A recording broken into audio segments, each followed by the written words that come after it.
Safe system of work एक ऐसा शब्द है। सेफ सिस्टम ऑफ वर्क आप कैसे डेवलप करेंगे? अक्सर ये क्वेश्चंस आपसे इंटरव्यू में भी पूछ दिया जाता है कि आप एक as a health safety officer हैं, आप as a fire safety officer हैं, आप फूड सेफ्टी ऑफिसर हैं, तो आप जो है ये सेफ सिस्टम ऑफ वर्क को कैसे डेवलप करेंगे? ये क्वेश्चन आपसे अक्सर पूछा जाता है। तो आज जो मैं बात करने वाला हूं कैसे डेवलप करना है इसके बारे में, आपने पूरा स्टडी किया है। जितने भी लोगों ने एसएसटी इंस्टीट्यूट देवरिया से आपने स्टडी किया है, पास आउट हो चुके हैं, आप सबको मालूम है। लेकिन आज जो मैं बात कर ले रहा हूं उन स्टूडेंट्स के लिए भी जो एसएसटीएन नहीं है, एसएसटी से उन्होंने स्टडी नहीं किया, तो उनके लिए भी ये काफी फायदेमंद होने वाला है वीडियो। आज जो मैं सेफ सिस्टम ऑफ वर्क में ही जाकर के बहुत से कैंडिडेट कंफ्यूज हो जाते हैं, उन्हें समझ में नहीं आता है कि हम कैसे करें, क्या करें। तो देखो, सेफ सिस्टम ऑफ वर्क क्या है? एक ऐसा तरीका, एक ऐसा टेक्निक जिसे हम इस्तेमाल करते हैं कि हमें वह खतरों से बचाए, हमें नुकसान होने से बचाए। हम जो कंप्लीट करें, जो भी हम अपने घंटे पूरे कर रहे हैं, आवर पूरा कर रहे हैं, आप जब भी किसी कंपनी में जाओगे तो वहां पे एक बोर्ड लगा हुआ दिखाई देगा जहां पे लिखा रहता है कि हमने इतने घंटे बगैर किसी इंजरी के हमने कंप्लीट कर लिए।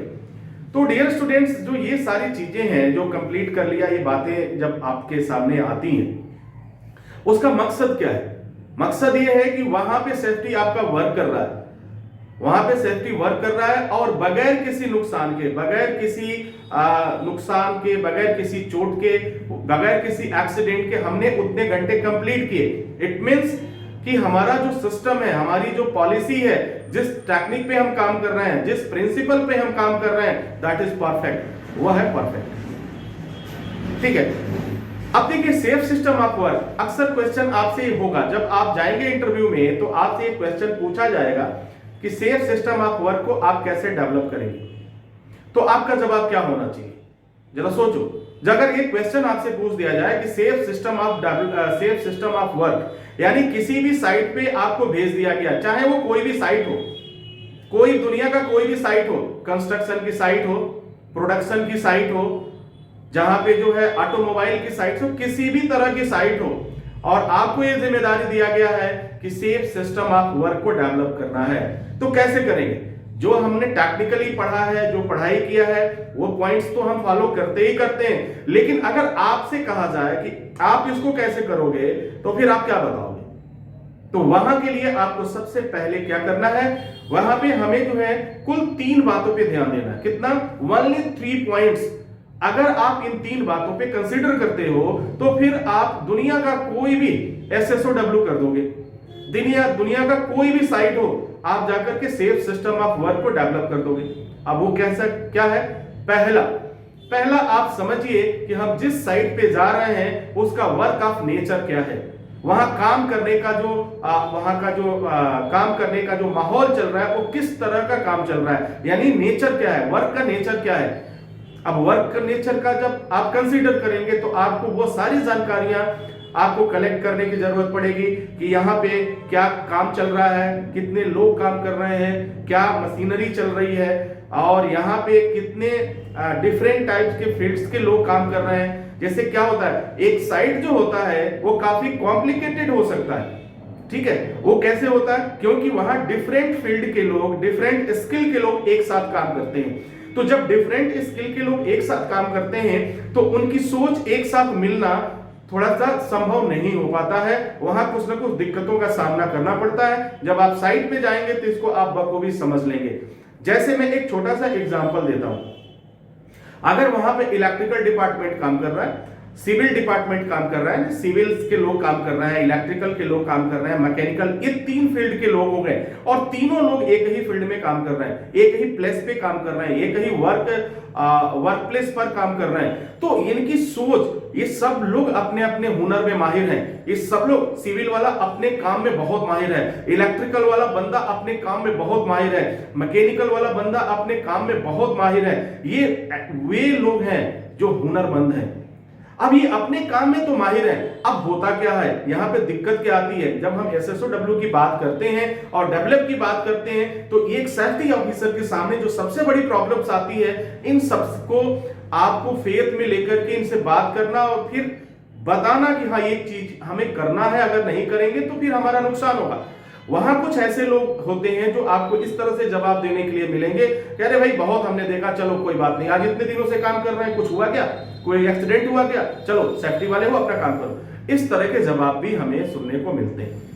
तो बहरहाल वो उनकी ड्यूटी है, उनका वो एटीट्यूड है, वो कहते हैं कोई फर्क नहीं पड़ता, लेकिन हमारी जो जिम्मेदारी है वो करना है। सबसे पहले इन लोगों की जानकारी कलेक्ट कर लें, कलेक्ट करने के बाद से अपने सीनियर से भी बात करें कि सर ये यहाँ डिफरेंट लोग हैं, कहीं ऐसा तो नहीं काम में दिक्कत आएगा, इन सब चीजों पे आप बात कर सकते हैं, एक मीटिंग के तहत बात कर सकते हैं। अब जो नेक्स्ट स्टेप हमें लेना है वो क्या है, इंस्पेक्शन।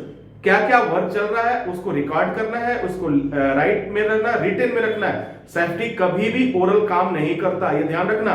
और कभी भी ओरल आप बिलीव भी मत करना, क्योंकि आप फंस सकते हो, आपको लोग झूठा साबित कर देंगे। ऐसी गलतियां कई मुझसे भी हुई है, जहां पे मुझे डांट खानी पड़ी, जहां पे मुझे कई बातें सुननी पड़ी। तो प्लीज इस तरह की गलती मत करना, जो भी होगा वो रिटन में काम करना। अगर रिटन में नहीं कर सकते तो फिर उस बात पर बिलीव ही मत करना, क्योंकि अगला बंदा पल्ला झाड़ लेगा और फिर जो है आपको आगे खड़ा कर देगा। बस इनसे पूछिए, ये जानते हैं सेफ्टी वाले तो ये हैं, इन्हें कहना चाहिए। इस तरह के कह करके लोग जो है पल्ला झाड़ लेते हैं। अब मैं बात करता हूं आगे की। तो हमने इतना तो कंसीडर कर लिया, अब इसके बाद इंस्पेक्शन करेंगे। क्या क्या काम है, किस तरीके से काम है, कब काम स्टार्ट होता है, कब समाप्त होता है, कब ब्रेक देते हैं, कब मशीनरी चलती है, इन तमाम बातों को हम क्या करेंगे, एक जगह पे हम रिकॉर्ड कर लेंगे। हो गया। अब इसके बाद से अब हम देखेंगे कि हमारा जो परमिट टू वर्क सिस्टम है उसको हम एक बार नजर देखेंगे कि कब कौन सा काम शुरू हो रहा है। अब वहां पे एक चीज जो हमें अप्लाई करनी है वो हमें यह भी बताना है कि जब भी कोई ऐसा हाई रिस्क वाला काम हो तो विदाउट परमिट का वह काम ना हो। ठीक है, तो ये देखिए हिस्सा है, ये एसएसओडब्ल्यू का हिस्सा है, सेफ सिस्टम वर्क का एक हिस्सा है। तो कोई काम इस तरीके न करे, इस चीज को हमें समझ लेना है। और फिर उसके बाद से हम क्या करते हैं, अपने पूरे जो भी वर्क हमने किया है उसको एक बार रिव्यू कर लेते हैं। एक बार रिव्यू मतलब एक बार रीचेक कर लेते हैं, दोबारा चेक कर लेते हैं कि हमारी हर एक चीज परफेक्ट है कि नहीं, जो चीज हम करने जा रहे हैं, जो चीज हम लागू करने जा रहे हैं। एक तो आपको वहां पॉलिसी मिलेगी, उस पॉलिसी के अकॉर्डिंग ही आपको काम करना है, लेकिन फिर भी आपकी एक स्ट्रेटेजी होनी चाहिए, आप किस तरह से काम करोगे।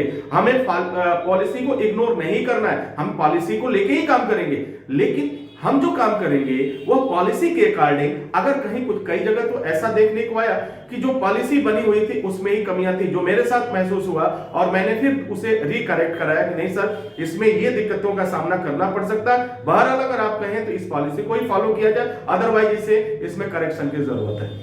तो आप अपना ओपिनियन दे सकते हैं, आप अपना रिपोर्ट दे सकते हैं, कहीं कोई दिक्कत नहीं आएगी।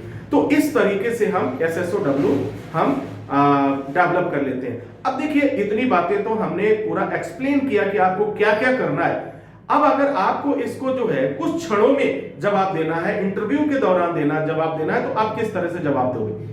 अगर आपसे किसी इंटरव्यूअर ने पूछ दिया कि किसी भी साइट पर सेफ सिस्टम ऑफ वर्क को डेवलप करने के लिए आप क्या करेंगे, आपका पहला कदम क्या होगा, तो सीधा सा आपका जवाब होगा कि sir safe system of work develop करने के लिए हम 3 स्टेप लेते हैं और उस पर कंसीडर करते हैं। पहला स्टेप वर्क ऑफ नेचर देखते हैं, दूसरा स्टेप वहां पे जितने तरह के लोग हैं उनके डिसिप्लिन क्या क्या है उनको देखते हैं, और तीसरा इंस्पेक्शन और असेसमेंट। ये सारी चीजों को देखने के बाद हम जो है complete safe system of work को डेवलप कर पाते हैं। तो ये हमारा इस तरह से स्वीट एंड सॉफ्ट आंसर होता है जो कम समय में। अब इसमें क्रॉस क्वेश्चन भी होंगे आपसे कि चलो अगर कोई बंदा अगर नहीं मान रहा है तब क्या करोगे। तो सीधी बात है, हमारी पॉलिसी कहती है, हेल्थ सेफ्टी एक्ट कहता है, सेफ्टी एक्ट कहता है, फायर सेफ्टी एक्ट कहता है कि अगर कोई इस तरह से करता है, चाहे वह एम्प्लॉयर हो चाहे एम्प्लॉय हो, तो वह क्रिमिनल एक्टिविटीज के अंदर ट्रीट किया जाएगा। उसे वहां से मेमो दिया जा सकता है, उसे वहां से रिमूव किया जा सकता है, उसे वहां से हटाया जा सकता है। ये तमाम प्रावधान है, तो हमें इस तरह की कोई दिक्कत नहीं आएगी। तो अगर इस तरह से आप जवाब देते हैं तो इंटरव्यूअर समझ जाता है कि आपको हर एक चीज की नॉलेज बहुत अच्छी है और कहीं कोई प्रॉब्लम नहीं है, आप बहुत अच्छा कर पाओगे और तुरंत समझ में आता है इंटरव्यूअर को कि ये बंदा मेरे लिए बहुत अच्छा है, इस बंदे को मुझे सेलेक्ट करना चाहिए, और वो आपके असेसमेंट फॉर्म पे मार्क कर लेता है। फिर आपको बोलता है कि सर आप जाके दूसरे कमरे में जहां पे कॉन्ट्रैक्टर बैठे हुए हैं जो जॉब कॉन्ट्रैक्ट कराते हैं, उनसे अपना सैलरी डिस्कशन कर लीजिए। तो ये इस तरह का सिचुएशन होता है, तो बड़े ही कॉन्फिडेंस के साथ जाइए। एक बात, कॉन्फिडेंस लेवल आपका कभी डाउन नहीं होगा जब इस तरीके से आप काम करेंगे। आई होप कि आप समझ पा रहे होंगे। इसी के साथ इजाजत चाहेंगे, नेक्स्ट वीडियो में पुनः हाजिर होते हैं, तब तक के लिए wish you all the best. Thank you for watching, thank you for learning.